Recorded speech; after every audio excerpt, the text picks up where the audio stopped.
8 मार्च जागतिक महिला दिनाच्या पूर्वसंध्येला महिलांसाठी विधानसभेत विशेष चर्चेमध्ये 133 वसई आमदार स्नेहा दुबे पंडित यांनी सहभाग घेत महिलांच्या विविध समस्यांसह शासनाने केलेल्या उपाययोजना चर्चा करत विधानसभेमध्ये महिलांसाठी सभागृहात लक्ष वेधले। श्रमजीवी संघटनेच्या तालमीत वाढलेल्या वडील विवेक पंडित यांच्याकडून समाजसेवेचे बालकडू महाराष्ट्राच्या विधानसभेत सर्वसामान्य महिलांसाठी प्रभावीपणे बाजू मांडताना दिसत आहे।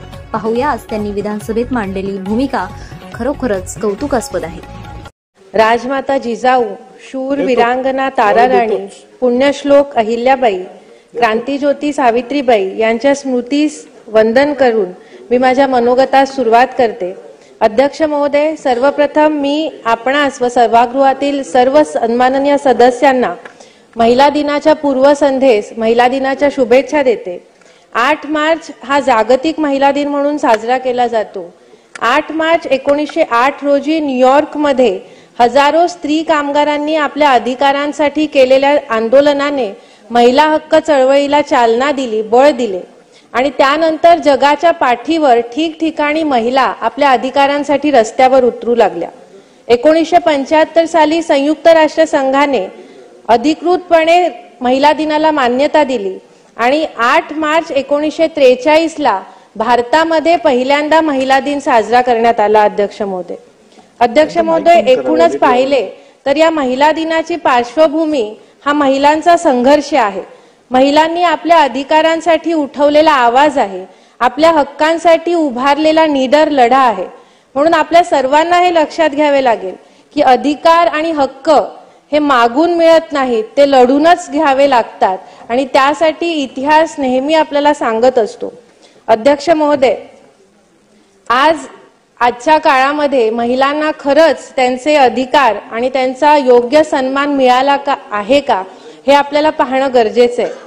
आपण सामान्यतः स्त्रीला देवीची उपमा देतो। 21व्या शतकातील स्त्री ही खरंच दुर्गेचं रूप आहे। दुर्गा मातेच्या हातामध्ये एका हातात तलवार, एका हातात त्रिशूळ, एका हातामध्ये खडग, एका हातात चक्र, एका हातात धनुष्य, एका हातात शंख असतं। तशाच प्रमाणे आता 21व्या शतकातल्या महिलेच्या हातामध्ये एका हातात लाटणं, एका हातात कालथा, एका हातामध्ये मुलाची दप्तर, एका हातात नवऱ्याचा ऑफिसचा डबा आणि एका हातात स्वतःच्या ऑफिसची बॅग, अशा प्रकारे ती तारेवरची कसरत करून स्वतःला सिद्ध करण्याचा आणि या पुरुष प्रधान समाजामध्ये स्वतःचं स्थान निर्माण करण्याचा संघर्ष करत असते। अध्यक्ष महोदय, मला आज अभिमानाने सांगावंसं वाटते की आपलं महाराष्ट्र शासन हे प्रत्येक महिलेच्या या अस्तित्वाच्या लढाईमध्ये महिलांच्या सोबत आहे। ग्रामीण भागात घरपट्टीवर नवऱ्यासोबत बायकोचं नाव लावणं असेल, रेशन कार्डवर कुटुंब प्रमुख म्हणून महिलेचं नाव लिहिणं असेल किंवा आता प्रॉपर्टी कार्डवरती नवऱ्यासोबत बायकोचं नाव लावणं असेल, हे असे अनेक क्रांतिकारी निर्णय महाराष्ट्रामध्ये झालेले आहेत। आणि मला खास करून आजच्या दिवशी सन्माननीय मुख्यमंत्री देवेंद्रजी फडणवीस, उपमुख्यमंत्री एकनाथजी शिंदे, उपमुख्यमंत्री अजितदादा पवार आणि महिला बाल कल्याण विभागाच्या मंत्री अदितीताई यांचं खास अभिनंदन करायचंय की त्यांनी गेल्या वर्षी जो क्रांतिकारी निर्णय घेतला की प्रत्येक बाळाच्या नावामध्ये आईचं नाव लावलं गेलं पाहिजे। 1 मे नंतर जन्माला आलेल्या प्रत्येक बाळाच्या नावामध्ये आईचं नाव हे लावलं गेलं पाहिजे।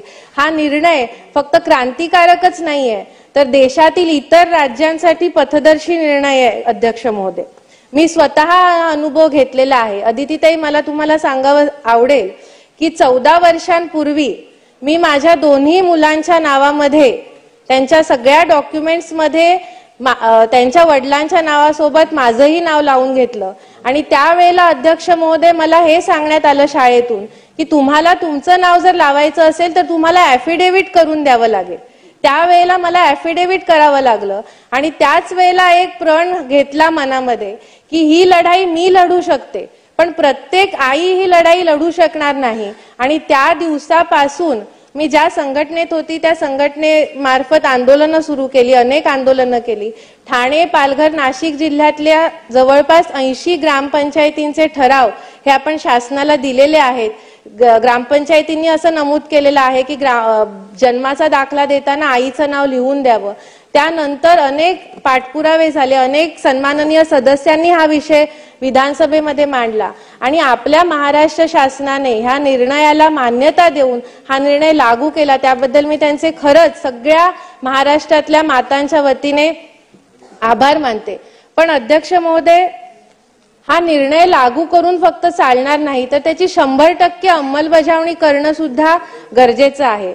मी तुम्हाला उदाहरण म्हणून एक आकडेवारी फक्त सांगते। वसई विरार महानगरपालिकेमधले 1 मे 2024 पासून 20 फेब्रुवारी पर्यंतची ही आकडेवारी आहे। एकूण 9250 जन्माचे दाखले दिले गेले आहेत या कालावधीमध्ये आणि त्यापैकी 4941 दाखल्यांमध्ये आईचं नाव नमूद करण्यात आलंय, परंतु 3277 दाखले हे आईच्या नावाशिवाय देण्यात आलेले आहेत अध्यक्ष महोदय। त्यामुळे आपल्याला हे बघावं लागेल की जशी परिस्थिती वसई विरार महानगरपालिकेची आहे तशीच इतरही पूर्ण राज्यामध्ये असू शकते अध्यक्ष महोदय। त्यामुळे ह्या गोष्टीची अंमलबजावणी 100% होणं गरजेचं आहे। अध्यक्ष महोदय, मला 2 आणखीन महत्त्वाच्या मुद्द्यांवरती बोलायचं आहे। अध्यक्ष महोदय, आपण नेहमी आई म्हणायचं बोलतो की महिलेला आई बनणं हे वरदान आहे, पण ते वरदान मासिक पाळीशिवाय शक्य होत नाही। पण ह्या मासिक पाळीमध्ये राखण्याची जी स्वच्छता असते, जे आरोग्य राखलं गेलं पाहिजे, त्याबद्दल आपण चर्चा करत नाही। आणि मला महाराष्ट्र राज्यातल्या 6 करोड महिलांबद्दल बोलायचं नाहीये, पण मला त्या 47,50,000 महिलांबद्दल बोलायचंय, ज्या महिला अंत्योदय कार्डधारक आहेत, ज्या महिला गरिबी रेषेच्या खाली आहेत। त्या महिलांना सॅनिटरी नॅपकिन घेणं परवडणार आहे का? ज्या महिला स्वतःच्या 2 वेळेच्या अन्नासाठी संघर्ष करतायत, ज्या महिला आपलं पोट कापून कापून आपल्या मुलांचा सांभाळ करतायत, ज्या महिला वीटभट्टीवर, द्राक्षाच्या मळ्यामध्ये, कोळसा भट्टीवरती काम करतायत, अशा महिला मासिक पाळीमध्ये त्यांचं आरोग्य कसं सांभाळतील हा प्रश्न आपला प्रत्येकाला पडला पाहिजे अध्यक्ष महोदय। महाराष्ट्र शासनाने 2018 साली अस्मिता योजना सुरू केली होती, पण ती 2022 साली बंद झाली अध्यक्ष महोदय। पण तीही योजना ह्या महिलांपर्यंत पोहोचत नव्हती। त्यामुळे मला आपल्या मार्फत एक शासनास विनंती करायची आहे की जसं आपण अंत्योदय रेशन कार्ड धारकांना रेशनिंग कार्डवरती धान्य पोहोचवतो, त्याचप्रमाणे आपण रेशनिंगच्याच दुकानांवरती या महिलांसाठी सॅनिटरी नॅपकिन पुरवण्यात यावी आणि योजना बनवावी अध्यक्ष महोदय। मला आणखीन एकच मागणी अध्यक्ष महोदय या निमित्ताने करायची आहे। आपल्याकडे अनाथ मुलं खूप आहेत, पण या अनाथ मुलांमध्ये सुद्धा ज्या मुली असतात त्यांना 18 वर्ष पूर्ण झाल्यानंतर अनाथ आश्रम सोडावं लागतं, त्या बेघर होतात। तर ह्या मुलींचं पालकत्व अध्यक्ष महोदय शासनाने स्वीकारलं पाहिजे। तसंच रस्त्यावर राहणारी जी कुटुंब असतात त्यातल्या विशेषतः मुली असतात, मुली जर घरीच सुरक्षित नसतील तर त्या रस्त्यावर कशा राहतील? त्यामुळे त्यांचंही पालकत्व स्वीकारलं पाहिजे। आणि शेवटी संपवताना अध्यक्ष महोदय मला फक्त एवढंच म्हणायचंय की कौटुंबिक हिंसाचार कायदा आपण घेतलेला आहे। मी 2च ओळीमध्ये फक्त हा मुद्दा संपवते अध्यक्ष महोदय। बोलण्यासारखं खूप आहे की तोंडातले दात आणि पंजामधले नख काढलेला वाघ जसा असतो तसा या कौटुंबिक हिंसाचार कायद्याचं झालेलं आहे अध्यक्ष महोदय। तर हा कायदा सक्षम करणं गरजेचं आहे आणि प्रत्येक कौटुंबिक हिंसाचार ज्या महिलेवर होतो तिला न्याय देण्याची गरज आहे अध्यक्ष महोदय। संपवताना मला फक्त एकच सांगायचंय की जी श्रीजयाताईंनी जी मागणी केली त्या मागणीला माझा पाठिंबा आहे। आमच्या प्रेरणा स्रोत असलेल्या महान स्त्रियांचा एकतरी फोटो या सभागृहात लागला पाहिजे अध्यक्ष महोदय।